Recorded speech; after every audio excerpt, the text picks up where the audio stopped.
Alright, hello. My name is Lily. I'm going to be recording some post-commentary for my PB on Sonic Adventure Director's Cut Amy story. This isn't going to be a world record time. It's not even going to be the world record route, but I still think it's a very fun and interesting route. Very entertaining to see. And it was fantastic to run. So I really hope I get to share this with you guys live. Otherwise, let me go ahead and jump right into this. I'm going to play here. We do run with a few mods. Notably, as you can tell, there's no voices when voices should be playing, so we turn off the voices there. But otherwise, the mods are just, free cam, like at start, and making sure we can reload our save pretty in time. So as you'll notice on my input display, I'll be holding A after the apex of my jump. That's because Amy has a little bit of a hover as she jumps, and because her speed is faster on the way down, you press A after doing these jumps, and it builds up over the course of the run. The reason why we go for that skip there is because actually if you walk down the road normally, you get an unskippable cutscene of Raccoon flying over, and it stops you in your tracks, so that's a bit faster. And then as you can see, we just walk right through the train station. In this game, walls really are just suggestions. That's going to be where the good chunk of our time save is, just because a lot of these walls don't really exist. This is a bit of a wonky movement, but we're actually going to head into our first action stage. It's going to be Twinkle Park. Just get a good bounce off that wall, perfect, or on the car. Yeah, we're gonna head into Twinkle Park.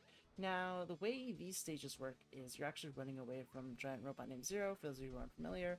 It's different than Sonic stages where you're just trying to reach the end goal. This, you're trying to reach the balloon at the end to be free from Zero. If you watch World Record, they actually jump up on this door and do a bunch of skips to scale this castle instead of doing this middle section that I'm doing here, but it's very precise. In this, mirror dimension, typically you can actually stay on the other side of this mirror the whole time. It's a little tougher to get this jump, but otherwise you'll save a lot of time by just staying on this side. But we're actually almost done the level. It's very, very quick, especially skipping through to get to that mirror section. As you can see, we're about to hit. You can see Zero pops in right here. For being the main obstacle of this run, of this story, it doesn't actually show up a lot, considering just how quickly we actually get through these levels. But yeah, now we're going to head into a series of cutscenes that lead us to Hot Shelter, where I believe really the meat and potatoes of this run is. There's a few really tough skips that I don't quite get to in this run in Final Egg, but... And even in Hot Shelter, there's a lot that can be done better. Like, you'll see here, this is actually a little interesting. This is Whack-A-Mole. You try to hit the yellow and regular Sonics, but you can actually hit them while they're underneath the platform by doing a jump hammer swing, and all you need is 2,000 points. So once you get 2,000 points, you're done. And what you do is you hit this computer box as the time runs out, and when you're in this dialogue box, when the time runs out, you gain control after the cutscene ends, which normally you're stuck waiting there as the text scrolls across. And that's important because you won't see it in this run, but there is a way to jump over this coming door and skip the animation for getting the warrior feather. And so it saves a bit of time. Unfortunately, I can't quite get it, but that's okay.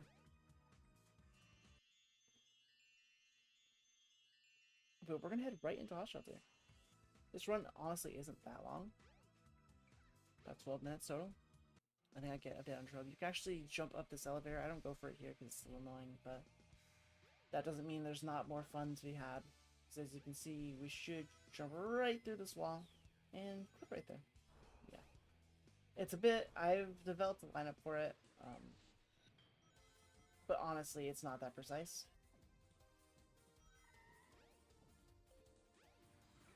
Now, this first dial is going to be 4 to the left, which only really matters because there's another dial coming up right here, which is actually 1 to the left, 4 or 3 to the right, but not that big of a deal.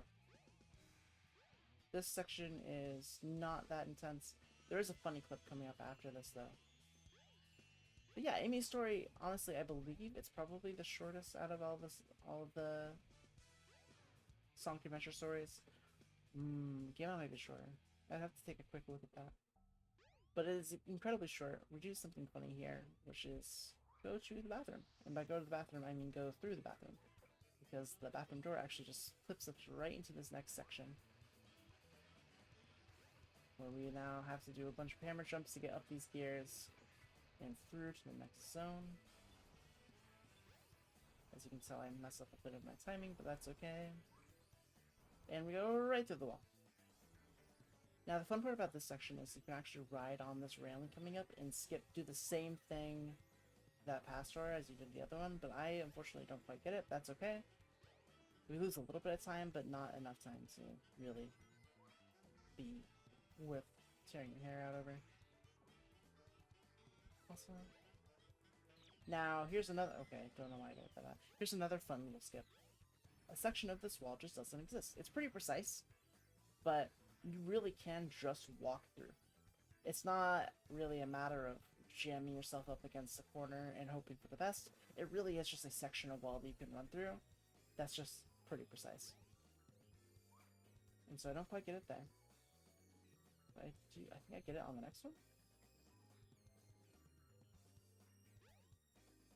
Yeah, there we go. And you can just hammer jump right through. And normally what you have to do is that's a whole puzzle where you have to put the right color block in the right color square, which takes a long time because those blocks have to slowly hover into place and then slowly sink down.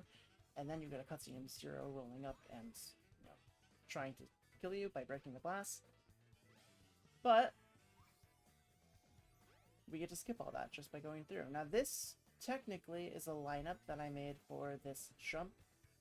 Normally you would just hit the spring that you would just see, and it's a bit of a Hail Mary in my opinion. But this is a little bit of a lineup that I made that helps make it a bit more consistent for me. And I don't think it loses that much time at all. So it works out. We get through Hot Shelter Sun. And now we have to go through a million cutscenes until we get to Jungle Movement. And Jungle Movement's kind of interesting. I really like the Jungle Movement in the story, just because Hammer Jump gives you so much flexibility. But first we have to go back to the past. Which in reality, since we're skipping all the cutscenes, isn't much. It's just mostly Jump Simulator. Get all the way through. Talk to Call for a minute. Talk to the wonderful Chow. Now we're back. But honestly, Hammer Flip is probably the reason why I play this run.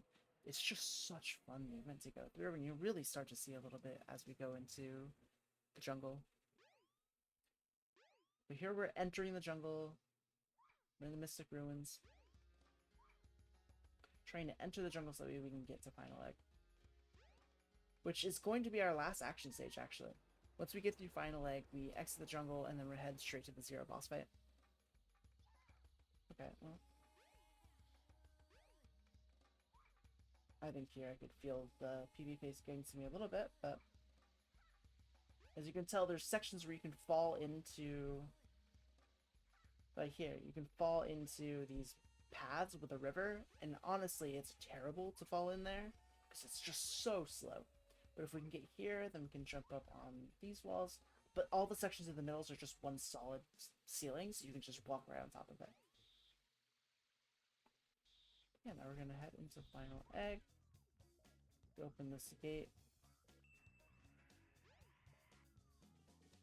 And we're for our final action stage.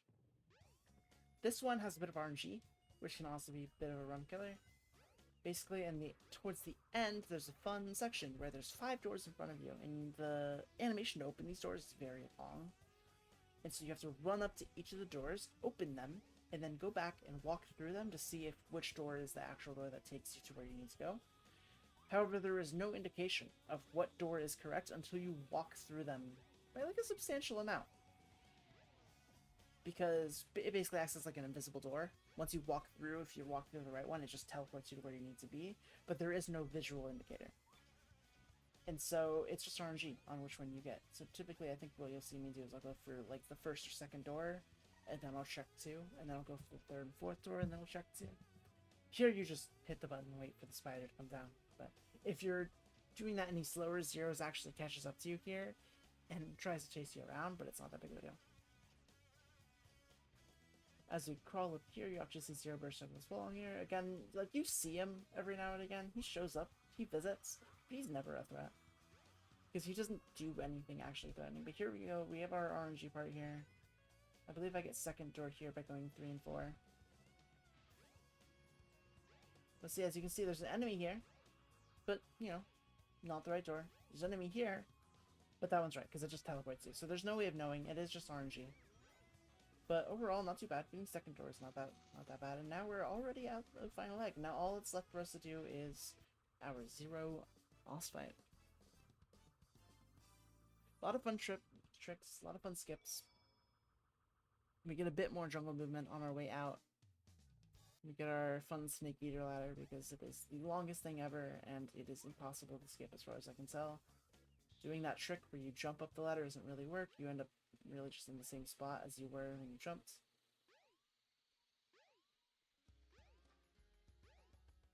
Yeah, we're gonna go through. Hammer flipping off of downward slopes, a good way to get good distance. As you can see, we do some hammer flips off of these rocks and we get back up on the jungle canopy.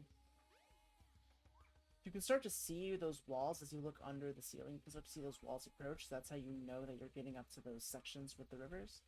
Yeah, now we hammer flip onto this ladder, take the longest ladder of all time. As you can tell, this ladder is abysmal if you miss this jump. If you land on the ground floor, walking all the way up is going to take twice as long. It's ridiculous. But yeah, on good pace, we're going to head out, hop on the raft. Let's take our raft to our boss fight. And the boss fight itself is not very difficult. There are some tricks you can do to make it pretty fast, but otherwise it's not that bad. As you can tell, now we're on our way to the final boss, and the run's really almost over.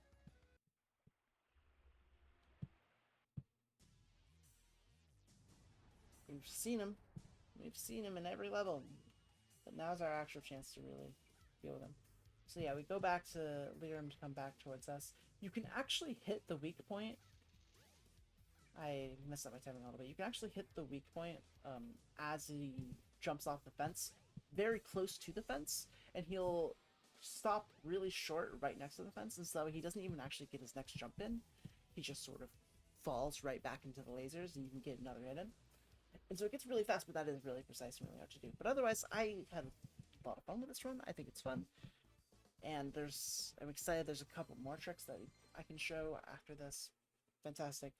But otherwise, I think it's entertaining, I think it's cool, and I hope you liked it. So, thank you.